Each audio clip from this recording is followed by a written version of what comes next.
Ruby को अब तक जो मस्ती लग रही थी, आज वही मस्ती के कारण रूबी को जान जाने वाली थी। तो मस्ती अपनी जगह है, लेकिन हर जगह हर चीज़ में मस्ती नहीं करनी चाहिए। तो चलिए, आज मैं सच्ची घटनाओं पर आधारित सिलीगुड़ी की घटना मैं आपको बताती हूँ, जिसमें 4 दोस्त थे, रवि, संजय और नीतू और रूबी। अपने अपने बॉयफ्रेंड के साथ सिलीगुड़ी घूमने गए थे। तो पूरी कहानी सुनिए, आपको बहुत मज़ा आएगा। जो डरना पसंद करते हैं उनको तो बहुत मज़ा आएगा। तो चलिए सुनते हैं। राधे राधे दोस्तों, कैसे हो आप लोग? आशा करती हूँ आप लोग अच्छे होंगे और मैं भी बहुत अच्छी हूँ। तो चलिए मैं अब कहानी सुनाना स्टार्ट करती हूँ। जो कलकत्ता की थी, 2 दोस्त एक ही जगह रहती थी पड़ोस में, और दोनों के बॉयफ्रेंड थे, रवि और संजय। तो चारों मिलके उन्होंने प्लान किया कि कोई ऐसी जगह जाते हैं जहाँ पर शोर गोल ना हो, बहुत ही मतलब नेचर के साथ कनेक्ट होकर हम मतलब रहें 2-4 दिन के लिए। मतलब कलकत्ता में बहुत ज़्यादा मतलब गाड़ियों की आवाज़, शोरगुल रहती, तो उससे थोड़ा अलग रहना चाह रहे थे चारों मिलके।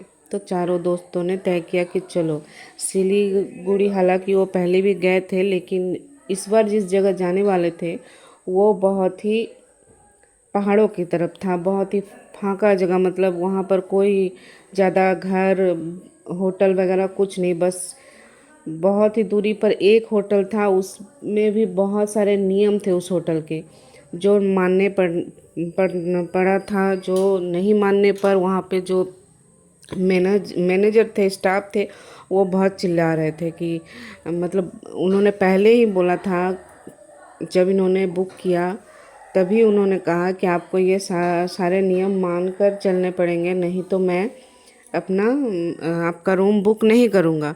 तो इन्होंने कहा था कि हाँ हाँ, इसमें कौन सी बड़ी बात है, ठीक है। लेकिन नियम तो तोड़ने के लिए होते हैं ना। उन लोगों ने मन में और अपने में बातें किया कि चलो जो भी बोलता है अभी बुक तो कर लेते हैं, और अगर हम लोगों को ठीक नहीं लगा तो हम नियम तोड़ देंगे, उसमें क्या है, हम लोग पैसे देंगे, तो इतने सारे नियम क्या हैं, ऐसे उन्होंने सोचा। और वो चारों चल दिए सिलीगुड़ी। सिलीगुड़ी जाने के बाद वहाँ से बहुत दूरी पर था वो होटल। मतलब उनको रास्ता बिल्कुल भी नहीं मालूम था कि, लेकिन वहाँ पे फ़ोन कर कर के वो किसी तरह वहाँ होटल पहुँचे। शाम के 7 बज गए थे। 7 बजे वहाँ वो लोग पहुँचे। पहुँचने के बाद होटल में मैनेजर और वहाँ के स्टाफ कुछ ज़्यादा नहीं थे, और होटल में ज़्यादा लोग भी नहीं थे। बहुत आउट एरिया में वो होटल था जहाँ पर वो लोग रुके। तो सामने पहाड़ी जंगल इस तरह का था। तो फिर इन्होंने सोचा कि यहाँ पे इतना लोग भी नहीं रहते, यहाँ पे इतना ये ऐसा क्यों, इतना नियम इन लोगों ने क्यों बनाया है। तो चलो देखा जाएगा। उसके बाद उन्होंने अपना रूम का चाबी लिया। उन्होंने 2 कमरे बुक किए थे, तो दोनों कमरे में अपने अपने बॉयफ्रेंड को लेकर चली गई। सभी जाकर अपना थोड़ा उन्होंने आराम किया, फ्रेश हुए। उसके बाद फिर एक कमरे में चारों मिलकर शराब पीने लगे, बहुत ही ज़्यादा। यहाँ पर तो उनको रोकने टोकने वाला तो कोई था नहीं, तो उन्होंने पूरा शराब पीना स्टार्ट किया, और उन्होंने बहुत सारे शराब भी लेकर आए थे। तो शराब पीते पीते पीते पीते उनको इतना नशा चढ़ गया, इतना नशा चढ़ गया कि अब होश नहीं था। तो फिर दोनों रवि अपनी गर्लफ्रेंड को लेकर, मतलब नीतू को लेकर, रवि नीतू एक कमरे में चले गए, और एक कमरे में संजय और रूबी थी। और रूबी की आदत ये थी, जब उसने काउंटर में जब चाबी ले रही थी ना, उस टाइम वहाँ के मैनेजर ने कहा कि किसी भी तरह से रात को आप लोग ना निकले, किसी भी सिचुएशन में रात को आप लोग अपने कमरे से मत निकलिएगा। तो क्यों नहीं निकलिएगा, वो उसे जानना था। बहुत क्यूरियोसिटी थी रूबी को कि मुझे देखना है क्यों ये लोग मना कर रहे हैं कि नहीं निकलना है। तो वो चली गई अपने शराब उराब पी के, बहुत ज़्यादा नशा हो गया। रात के 12 बज रहे थे। उन्होंने थोड़ा बहुत खाना वाना खाया और दोनों वो नीतू और संजय, सॉरी मैं नाम में थोड़ी डिस्ट्रैक्ट हो रही हूँ, तो चले गए अपने अपने कमरे में।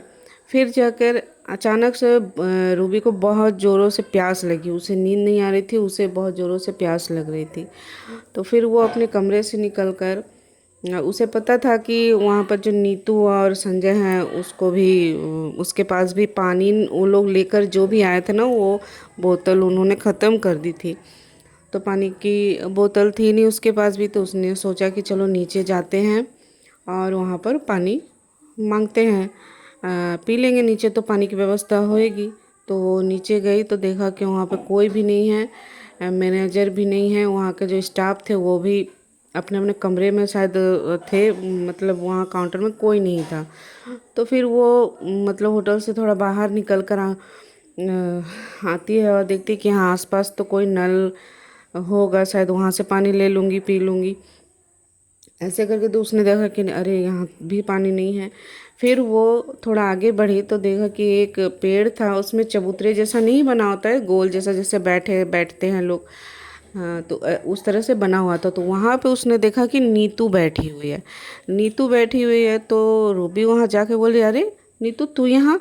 तो नीतू ने भी आश्चर्य होकर पूछा, अरे तू तू सोई नहीं अभी तक। तो रूबी ने कहा, नहीं मुझे तो बहुत ज़ोरों से प्यास लगी इसलिए मैं बाहर निकली, मुझे पानी नहीं मिल रहा है। तो नीतू भी ने भी कहा कि हाँ मुझे भी बहुत ज़ोरों से प्यास लगी है, देखो ना कोई भी नहीं है, कि कोई नहीं दिख रहा है कि किसी से मैं पानी लूँ। तो बोले हाँ अब क्या करें, बोल तो वो तब नीतू कह रही कि चल ना उस जंगल की तरफ, उधर शायद कोई नल वगैरह होगा। तो रूबी ने कहा कि हाँ चल। और दोनों ही बहुत नशे में थी।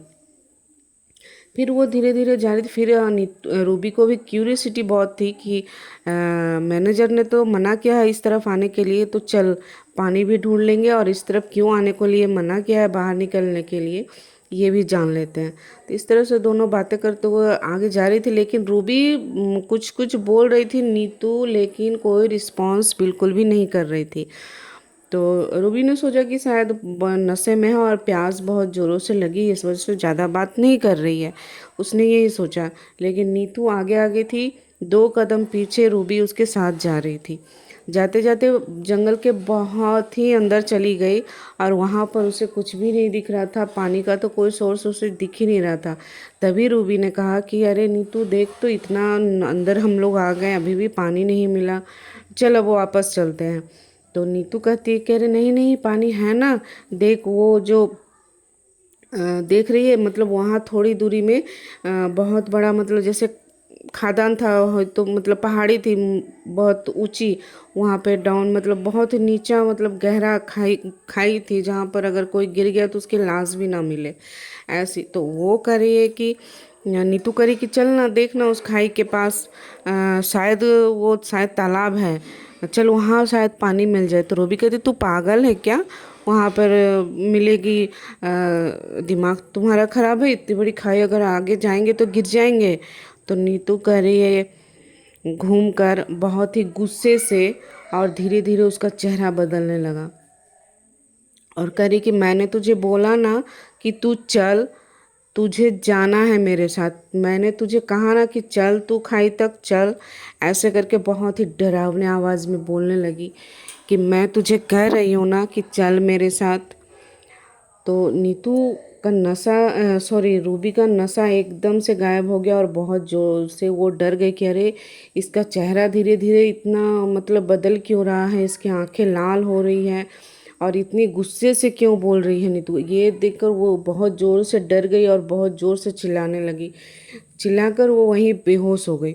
बेहोश होने के बाद फिर जब उसको होश आया तब उसने देखा कि वो होटल के कमरे में है और दिन के 11 बज रहे हैं। जब उसे होश आया तो देखा कि उसका जो बॉयफ्रेंड है वो काफ़ी रो रहा था, रवि, और कह रहा कि तू कैसे उस जंगल के पास चली गई, मैं तो तुझे ढूंढ रहा था, तू कैसे चली गई, तू कैसे बेहोश हो गई, रात को तूने निकला क्यों, यहाँ पे मैनेजर ने तो मना किया था, तू क्यों चली गई। तब रूबी ने कहा कि अरे मुझे बहुत ज़ोर से प्यास लगी थी, मैं बताती हूँ क्या हुआ। मुझे बहुत ज़ोरों से प्यास लगी थी और साथ में नीतू और संजय भी बैठे हुए थे। तो बोले कि अदक नीतू, तू क्यों रात को मुझे डरा रही थी और इस तरह से मुझे तू जंगल की तरफ लेकर गई, खाई की तरफ, और मैं डर के बेहोश हो गई थी। तो नीतू ने कहा, अरे पागल है तू क्या, मैं तो रात भर सोई ही नहीं। सुबह को मुझे आँख लगी 6 बजे, तब तक तो 5 बजे मेरी थोड़ी आँख लगी थी, तब तक तो तेरा बॉयफ्रेंड रवि आकर दरवाज़ा खटखटाने लगा। अब बोला कि तू मिल नहीं रही है बोलकर, और तू बोल रही है कि मैं खाई की तरफ गई थी। पागल है क्या मैं तो संजय के साथ कमरे में ही थी पूरी रात। मैंने फिर से शराब पी और हम लोग बातें कर रहे थे। हम तो कमरे से निकले ही नहीं है। तू कैसे झूठ मूठ मुझे तू बदनाम कर रही है। तो रूबी ने कहा कि अरे नहीं, तू साथ में थी ना, तूने कहा कि चल खाई की तरफ। बोली नहीं नहीं बहन, मैं नहीं गई थी। तभी वहाँ के स्टाफ, एक जो वो बेहोश जो पड़ी थी ना, तो शायद उसी होटल में कोई और भी आए थे घूमने के लिए। वो सुबह को उस तरह टहलने के लिए गए थे।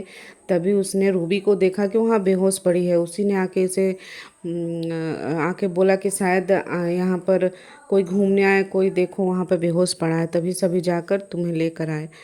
तो बोला कि अरे, तब मैनेजर ने बहुत डांटा, बोला कि आप लोग अभी तुरंत ही यहाँ से आप लोग जाओ, आप रूल नहीं मान रहे हो, मैं इस तरह से कोई रिस्क नहीं ले सकता हूँ। यहाँ पर इसी तरह से एक कपल आए थे और खाई की तरफ फ़ोटो खींचने के लिए गए थे, और वो पैर फिसल कर गिर गई थी, तो दोनों की मौत हो गई। तभी से यहाँ पे थोड़ा हॉन्टेड हो गया है जगह। इस वजह से हम बार बार करके सभी को मना करते हैं कि शाम 6 बजे के बाद कोई भी उस जंगल की तरफ, उस पहाड़ी की तरफ कोई भी ना जाए। पूरा दिन यहाँ कोई प्रॉब्लम नहीं है, लेकिन शाम को उधर ना जाए। वो जो आत्मा है अभी भी मतलब अपने साथ लेना चाहती है। तो ये सुनकर सभी डर गए, बोले कि अरे नहीं बाबा, यहाँ पे नहीं रहना, चलो चलो हम लोग दूसरी जगह चले जाते हैं। फिर वो लोग तुरंत ही वो होटल छोड़कर दूसरी जगह जाते हैं। तो दूसरी जगह जाने के बाद भी उनको, मतलब उन्होंने सोचा कि शायद हम यहाँ चेंज कर लेंगे तो कोई प्रॉब्लम नहीं होगी, लेकिन ऐसा नहीं था। फिर उन्होंने दूसरी जगह होटल लिया जहाँ पे भीड़ भाड़ इलाका अच्छा था वहाँ पे, और बहुत सारे लोग भी थे। तो वहाँ पर भी उसे वो ऐसे ही वो लोग खाना पीना खा के थोड़ा इधर उधर घूम घाम के आए। घूम घाम के आने के बाद रात को जब सो रहे थे, सोने के बाद उसने देखा रवि की नींद खुली रात के 2 बजे। बाथरूम के लिए उसकी नींद खुली, तब वो क्या देख रहा है कि रूबी की आँखों से खून निकल रहा है, और उसके हाथ और मतलब चेहरा बहुत ही भयानक हो रखा है, हाथों में उसके खून लगे हुए हैं, और वो अजीब तरीके से घूर रही है रवि को। तो रवि मतलब बहुत ही ज़्यादा डर गया, और वो कह रहे कि अरे तुझे क्या हो गया, तुझे क्या हो गया करके।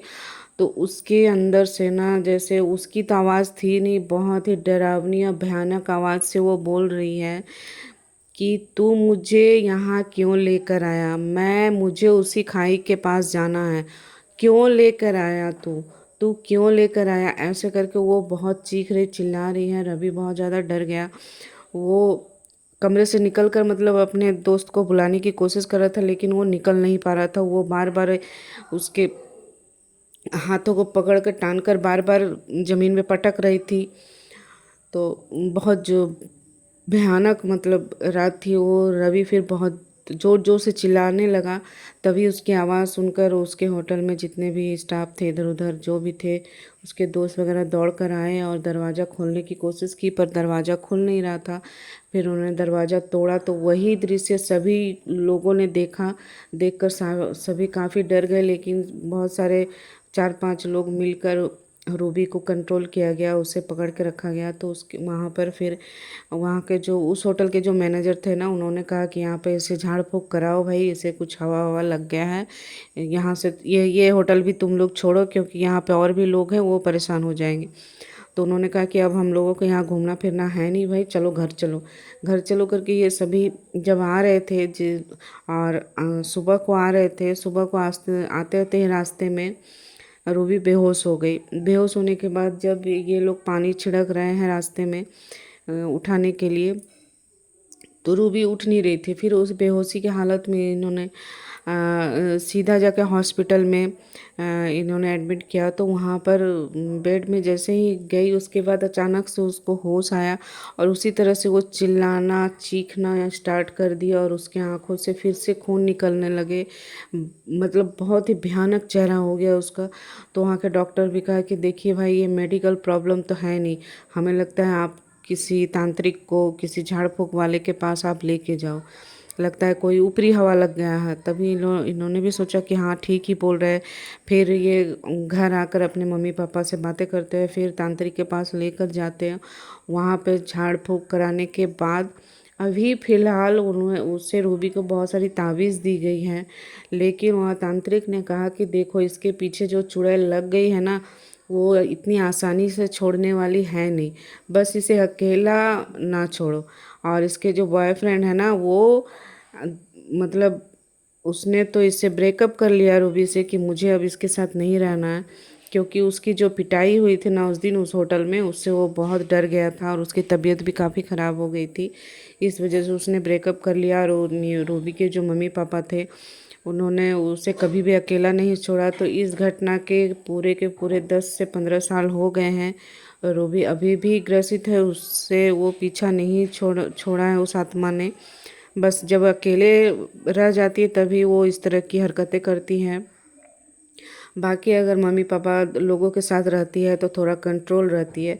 और उसे एक वो तांत्रिक ने कुछ खिलाने को भी दिया था, पानी वगैरह पढ़कर, जो उसके मम्मी को बोला गया था कि वो हमेशा 1 दिन 2 दिन बाद आप इसे पिलाते रहिएगा। और कोई उपाय नहीं, मैं तो नहीं निकाल सकता हूँ इसमें, इससे जो चुड़ैल चिपक गई है वो मैं नहीं निकाल सकता हूँ।